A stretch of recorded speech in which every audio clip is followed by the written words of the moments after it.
A student carry out experiment to find a relation between the pressure and the volume of a fixed mass of a gas. The table contains four of her set.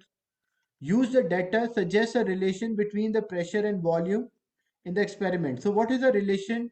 Look, it was 250 become 500, so 30 become 15. So if the pressure is double, what happened to volume? It become half. So what we can say if we are increasing one quantity and other is decreasing, we can say they are inversely proportional. If we double the pressure, the volume will be half. And whenever two quantities are inversely proportional, their product is always constant. That's always the case for two inverse proportional quantities. When we say pressure is inversely proportional to volume, so whenever any value of the pressure multiplied with this volume, we'll get a constant answer, fixed answer. So how we explain this result? If pressure increases, the volume will decrease. That is one thing. And what is the second mark? Whenever two quantities are inversely proportional, the product will be constant. So the product of pressure and volume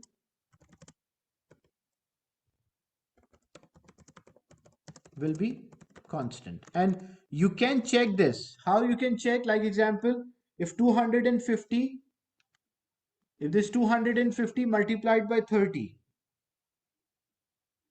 that is 7,500. When 500 multiplied by 15.2, that is 7,600. It is approximately same. 750 multiplied by 9.8, 7,350. 1,000 multiplied by 7.6. So 7,600. So approximately whenever we multiply, because practically theory is something different, practical having many factors. So practically it will have a slight change, but theoretically it should always be same. So if we increase the pressure, the volume will decrease for a gas and they are inversely proportional to each other. Is it clear?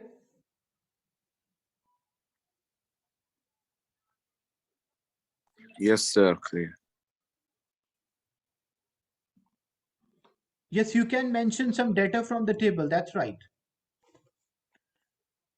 You can mention, you will use the data from the table. That's why the table is given, so that you can use it. Then state the property of a gas apart from mass that remain constant for the experiment. So whenever we are finding a relation between pressure and volume, we should keep temperature constant, because temperature can also affect the volume and pressure. So temperature must be constant. By changing a pressure, the volume will change. So we must keep the temperature constant, as it can also affect the volume. Then a lake is 5 meter deep. So there is a lake example.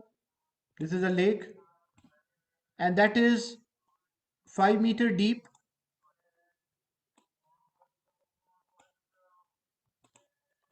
So we have to calculate the pressure. 5 meter deep lake is there. We have to calculate the pressure due to water. So pressure is equals to density, gravity, and depth. Density of a water is 1000, gravity is 10, and depth is 5. So we multiply all of them. So it will be 5, and then 50,000 will be the answer. 50,000 Pascal. Then a bubble of a gas escaped from a mud. So what happened? Like this is a lake, and there's a bubble which is there released from the mud.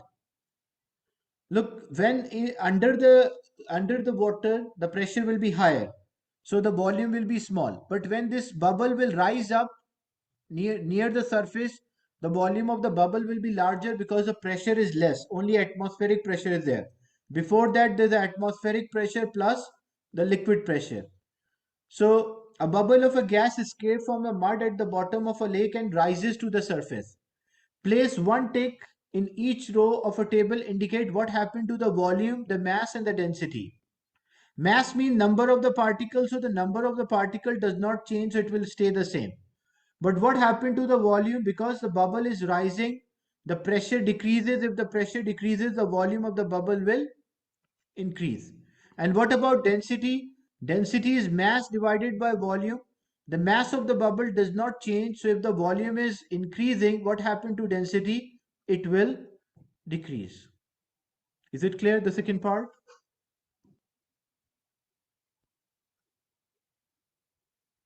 Yes, sir. So this was the last question related to the weekly homework.